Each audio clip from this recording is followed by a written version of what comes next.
¿Qué tal? Soy Luis Gallo Nájera, alumno de Derecho del tercer cuatrimestre de la Universidad de la Ciudad de Aguascalientes, sede Jesús María. El día de hoy les quiero presentar un video acerca de la sucesión legítima, la cual trataré de explicar de la manera más concisa y objetiva que pueda, teniendo como referencia el texto que nos dio nuestra maestra Marisol. Así que comenzamos diciendo que la sucesión legítima se abre cuando no hay testamento o el que lo otorgó es inválido o nulo o perdió su validez, cuando el testador no dispuso de todos sus bienes, cuando no se cumpla la condición impuesta al heredero o cuando el heredero muere antes que el testador, cuando no acepta la institución de heredero o cuando es incapaz para heredar si no se ha nombrado sustituto. Este tipo de sucesión se tramita por disposición de ley y es supletoria a una sucesión testamentaria.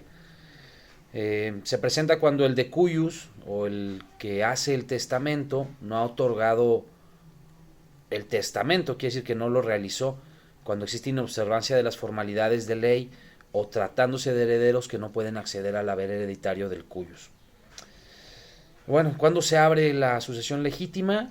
En alguno de los supuestos establecidos en la ley, se abre en los siguientes casos: cuando no hay testamento o el que lo otorgó o el que se otorgó, ese testamento que se otorga, es inválido o nulo o pierde validez.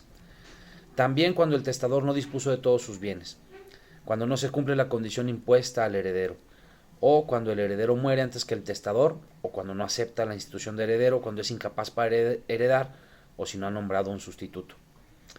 Cuando sea válido el testamento, pero no así el nombramiento de heredero, quedan vigentes y válidas las disposiciones que se establecen en el mismo, y la sucesión legítima solo comprenderá los bienes que debían corresponder al heredero, que queda sin derecho a la sucesión. Los que tienen derecho para heredar, en orden de prelación o preferencia, primero son los descendientes, cónyuges o concubinos. Después, a falta de estos, los ascendientes, cónyuges o concubinos. A falta de los anteriores, los parientes colaterales del cuarto grado, con preferencia de los hermanos, y a falta de estos, los parientes sucesivamente por grados. Si no tuviera ninguno de estos casos anteriores, tendría que hacerse a la beneficencia pública.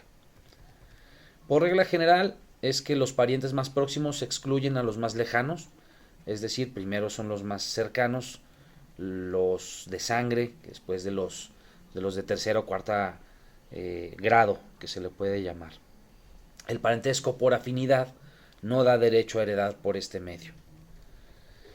En relación a los descendientes, los supuestos en los que los descendientes pueden acceder a la herencia: en primer lugar, solo hijos; 2, hijos con cónyuge o concubina sobreviviente; 3, los hijos con descendientes de ulterior grado; 4, los descendientes de ulterior grado; 5, los hijos con ascendentes; 6, solo el adoptado en forma plena y simple; 7, los descendientes, padres y los adoptantes del adoptado en forma simple. Si a la muerte de los padres solo quedaran hijos, la herencia se divide entre todos por partes iguales. Cuando concurran estos con el cónyuge, este último heredará como hijo y en la porción del mismo. Con hijos y descendientes de ulterior grado, los primeros heredan por cabeza y los otros por estirpe. Lo mismo sucede en el caso de descendientes de hijos premuertos, incapaces de heredar o que hubieran renunciado a la herencia. Los herederos por cabeza son cada uno de los sucesores que hereda por su propio derecho y no por el de representación. Los herederos por estirpe son sucesores que heredan no por su propio derecho, sino por la representación de un ascendente, es decir, heredan solo la parte que le correspondía a su ascendiente.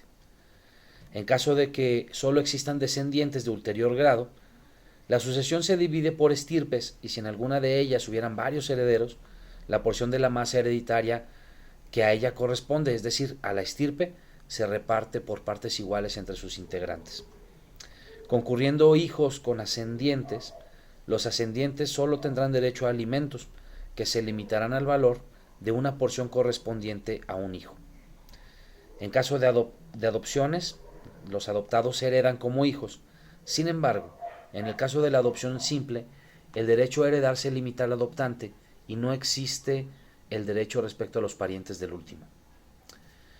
Cabe mencionar también que en la adopción simple, cuando concurren padres de familia originaria, Los adoptantes y los descendientes del adoptado, los primeros, es decir, los adoptantes, solo tienen derecho a alimentos.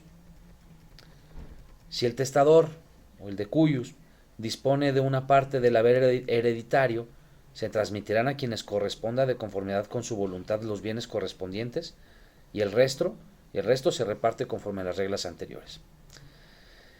En cuestión de la sucesión de los ascendientes, los supuestos para que puedan acceder a la herencia son, primero, el padre y la madre. Después, como segundo lugar, segundo supuesto, solo el padre o solo la madre. 3, solo ascendientes de ulterior grado por una línea. 4, ascendientes por ambas líneas. 5, adoptantes con ascendientes del adoptado en forma simple. Sexto, el cónyuge del adoptado con los adoptantes. Y séptimo, los ascendientes con descendientes reconocidos.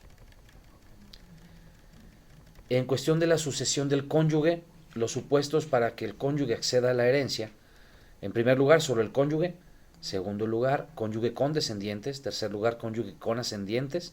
Cuarto lugar, cónyuge con uno o más hermanos.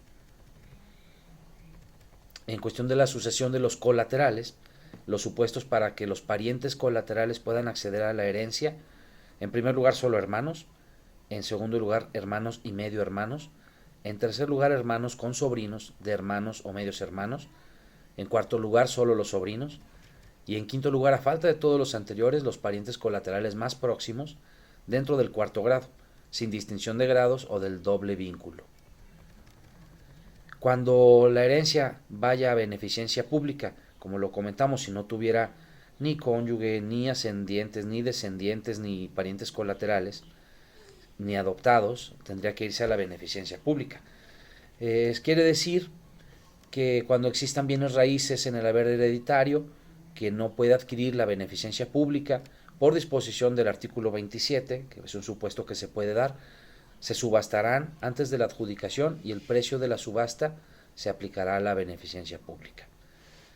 Esto es todo en cuestión de la sucesión legítima.